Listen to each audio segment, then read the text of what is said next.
Every pencil starts its life from two simple materials, wood and graphite.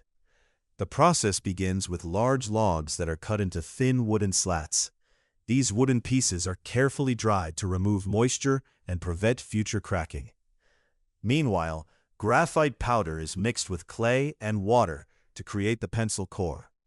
This mixture is pressed into long, thin rods and baked at extremely high temperatures. Once the graphite cores are ready, machines carve tiny grooves into the wooden slats. The graphite rods are placed inside these grooves, and another slat is glued on top, creating what looks like a wooden sandwich. After the glue dries, powerful cutting machines shape the wooden blocks into individual pencils. The pencils are then sanded smooth, painted in multiple layers, and stamped with brand names. Finally, erasers and metal ferrules are attached before the pencils are packaged and shipped worldwide. Millions of pencils are produced every single day using this method.